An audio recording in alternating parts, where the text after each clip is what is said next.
Alright, let's try the missiles and see how harsh the nerf was. Come on, let's sneak a shot then. Hello everyone, Pantoufleee here today for a new Sheridan review because the tank got nerfed in the 7.0 update. It got nerfed on two things, the mobility and the missile mobility. You saw the missile mobility in the previous clip, and I think it's a good thing that Wargaming did because clearly the missiles were extremely versatile, way too much versatile, allowing Sheridan players to eat everything on the reach line like it's butter.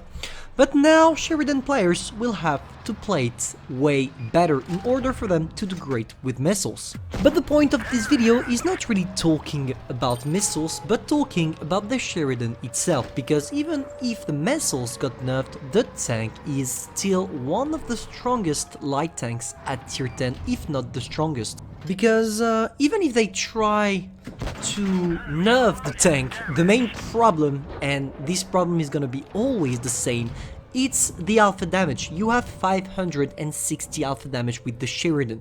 Even if you don't have missiles, just by looking at the shell velocity, you are gonna destroy everything in front of you. We are not talking about a regular gun. We are talking about an assault creator. And there is nothing you can do to stop it from destroying your butthole. But overall, Wargaming did a great job by actually nerfing the tank. I think it's now a little bit more balanced. It still lacks some aspects that I would love Wargaming to actually finish on the tank, like for example removing the missiles. But it's all up to Wargaming to grant the tank missiles and to keep them into the game. Now let's answer the question you're here for, guys. Is the Sheridan worth it? Still worth it, I should say. I truly think that the Sheridan has its place at tier 10, and yes, if you don't have the Sheridan and you're hesitating, should I go for the Sheridan, should I go for something else, knowing that now we have Vickers Light in the game, I would still advise you to grind the Sheridan. It's not as good as it was back in the good old days when he had nearly, I don't remember if they touched the alpha damage, but the reload etc. was completely broken, but at least the tank is still good. The main difference here is that your playstyle will have to change, because you're gonna go from a tank that could literally hide behind a spot and shoot missiles all around during the whole game, to a tank that needs some skill, some actual skill to be played, because you need to place yourself correctly. I want to remind you that even if you have a really frightening alpha damage, you still have 14.5 seconds of reload, and 14.5 seconds of reload is quite a lot, because when you are reloading you are exposing your tank, and the fact that Wargaming decided to nerf the mobility will not help your case when you're reloading and you need to run away. So overall, the Sheridan is still a tank you want to have in your garage, and definitely a tank to add to your collection of tier 10s. But it's not over, guys, because the main point that makes the Sheridan broken, despite the ATGMs, is probably its armor profile. And oh boy, is the armor profile completely broken, because you have spaced armor everywhere. Just take at this armor made by God himself, spaced armor all around on the light tank, and it's gonna allow you to get a lot of bounces, especially when you over-angle the tank. Most of the time if you go around the corner and you show only this part here, it's a 100% bounce.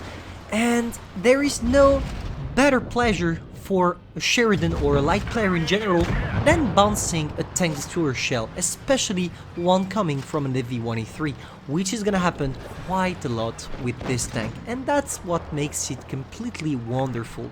One more thing to add, the fear factor, and I'm gonna tell you what I mean by that. Take a picture in your head. Imagine you are a heavy tank and you have the choice between pushing a Sheridan and a Vickers. You have 1k HP. Who are you gonna push? You are not gonna push the Sheridan simply because this tank can erase half your HPs in the snap of a finger.